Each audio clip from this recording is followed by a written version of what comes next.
মাথায় বুলেট দিয়ে তারা আগে দীর্ঘতা থামাতে পারবে। তারা কি পেরেছে থামাতে? তারা কি পারবে এক হাতিকে থামিয়ে সকলকে থামিয়ে দিতে? আমরা কি হাতি হয়ে উঠতে পারবো না? মনে রাখবেন, একটা বুলেট সম্ভব না হাতিকে থামাতে। হাতি কেবলমাত্র একটি ব্যক্তি নয়, এখন হাতি একটা আইডিয়া, যে আইডিয়া কখনো থামাতে পারবে না। মানুষ মারতে পারে কিন্তু আইডিয়া থামতে পারে না। এখন আমাদের উদ্দেশ্য কি? আমাদের এই জমাটার উদ্দেশ্য কি? আমরা সবাই এসেছি কেবল একটা কারণে, আমরা হাতি ভাইয়ের হত্যার বিচার চাই। এখানে কোনো রাজনৈতিক মতাদর্শ নেই, এখানে কারো কোনো ব্যক্তি স্বার্থ নেই।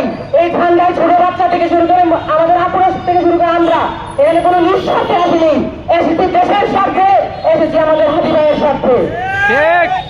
3 নম্বর, একটা খুবই গুরুত্বপূর্ণ মেসেজ, যারা শুনতেছেন, যারা মিডিয়ার মাধ্যমে শুনবেন, মনোযোগ দিয়ে শুনুন। যারা নির্বাচন করবেন তাদের জন্য খুবই গুরুত্বপূর্ণ মেসেজ। আমাদের ইয়াং জেনারেশনের সবচেয়ে আমাদের পালস আপনারা বুঝতে শিখুন। আমাদের জেনজির পালস হচ্ছে হাতি ভাই। এই হাতি ভাইকে আপনারা যদি ভুলে যান তাহলে কিন্তু আপনারা সমস্যায় পড়ে যাবেন। আমাদের একটাই মেসেজ, আপনারা যদি আমাদের তারুণ্যের সাপোর্ট চান তাহলে অবশ্যই আপনারা হাতি ভাইকে নিয়ে কথা বলুন। আরে হাতি ভাই তো আপনাদের এখন হাতিয়ার হওয়া উচিত। আপনারা তাকে পলিটিক্সের জন্যই তার কথা বলুন, তবু কথা বলুন, তাকে সামনে আনুন। তাকে মিডিয়া থেকে সরানোর ব্যবস্থা করবেন না, তাকে লাইমলাইট থেকে সরানোর ব্যবস্থা করবেন না।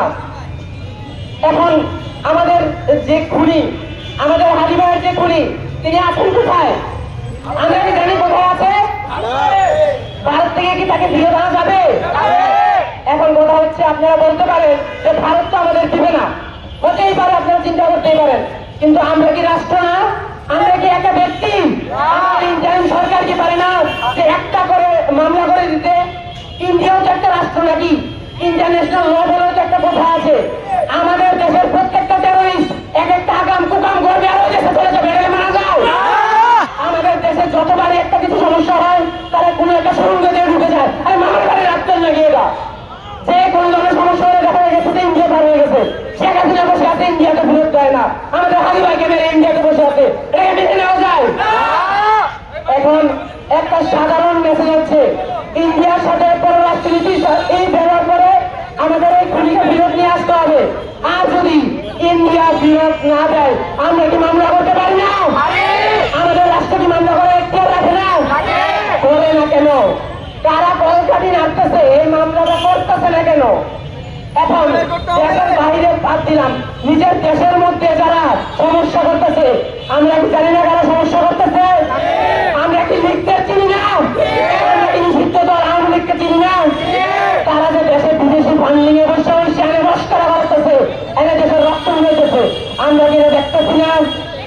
এখন আমাদের দেশের মধ্যে যদি আমার একটাই মেসেজ, আপনি যদি সামলাইতে না পারেন, আপনি শুধুমাত্র, আপনার তো ইন্টারন্যাশনাল অনেক পাওয়ার আছে, আপনাকে আমরা এখনো সম্পূর্ণভাবে বিশ্বাস করি, আপনি শুধুমাত্র আওয়ামী লীগকে একটা ইন্টারন্যাশনাল টেরোরিস্ট অর্গানাইজেশন হিসেবে ঘোষণা দিয়ে দেন, আওয়ামী লীগকে একটা টেরোরিস্ট অর্গানাইজেশন হিসেবে ঘোষণা দিয়ে দেন। এরপরে দেখেন বিদেশে বসে বসে মামার বাড়ির আপনার মতো মিছিল করা, বিদেশে বসে বসে নানান ধরনের জনমত একত্র করা, তারা বসে বসে এখন এই যে সুশীলগিরি করতেছে, এই যে শাহবাগিরা যে এখনো ফাইজলামি বাড়াইতেছে, আমরা কি মেনে নেব? একবার টেরোরিস্ট অর্গানাইজেশন হিসেবে যদি তাদেরকে ঘোষণা দিয়ে দেওয়া হয়, তারা কি পারবে ইন্টারন্যাশনাল এয়ারে সব কাজ করতে?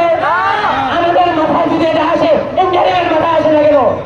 ইউনিস্টারের প্রতি আমার অনেক আবেদন, আপনি দয়া করে এই জিনিসটা নিয়ে একটা ব্যবস্থা নেন।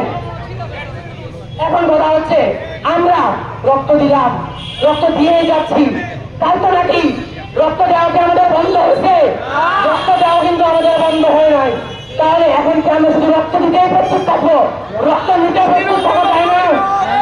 কিন্তু আমরা হাতি ভাইয়ের এখানে একটা আদর্শ ফলো করবো, আমরা ডিস্ট্রাকশনের দিকে যাবো না, আমরা সহজেই ডিস্ট্রাকশনের দিকে যাবো না, আমরা আগে নিজের মুখ দিয়ে প্রতিবাদ হয়ে উঠবো। আপনি হাতি ভাইকে কেন মারা হয়েছে? হাতি ভাইকে কেন মাথায় বাড়ি দিছিল? হাতি ভাইকে কেন জায়গায় গুলি চালাইছিল? হাতি ভাই শুধু কথা বলছিল, উনি ইনসাফের কথা বলছিল, ওনার কথাতেই মানুষের গদি হয়ে গেছে, ওনার কথাতেই মানুষের মন লাঞ্ছন হয়ে গেছে। তাহলে আমাদের কি ভয় নাই? এই যে আমি এখানে যারা মাইকে কথা বলতেছি, আপনারা পারবেন না? আপনারা কি পারবেন না যার পজিশন থেকে কথা বলতে? শুধু কথা বললেই না, বাংলাদেশকে লড়াই বলতে, বিশ্বের দুয়ারে নিজেদেরকে রিপ্রেজেন্ট করতে, যে আমাদের দেশে যে এত ফাসলামি চলতেছে।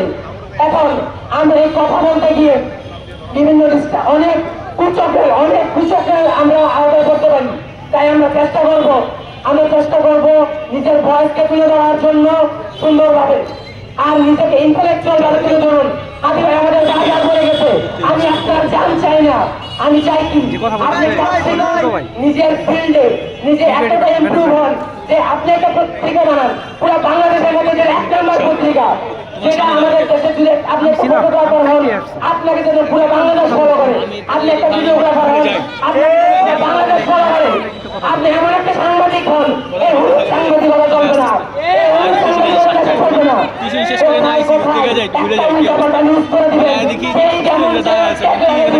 আমরা কি মাইনে নেব? আমরা কি সব হলুদ সাংবাদিকতা মেনে নেব? তাই বাংলাদেশের প্রতি আহ্বান, আপনারা যখন একটা সাংবাদিক হবেন ভালোভাবে হন, যেন আপনাকে ফলো করতে পারে সবাই। এখন আমার একটা সর্বশেষ পয়েন্ট একটা কথা বলি, যে আমরা সবাই এসেছি, আপনারা কি কালকে আসতে পারবেন? আমরা কি যতদিন বিচার না হয় আসতে পারবো? যেহেতু আমরা ঢাকায় না, আমাদের এখানে মা বোনেরা বাচ্চারা আসতেছে, আমরা খুবই সীমিত সময়ের জন্য আসবো, কিন্তু এই জিনিসটা প্রতিদিন যাতে কন্টিনিউ হয়, আমি এই বিষয়টা বলার জন্য ভাগ্য। শাবাশ শাবাশ।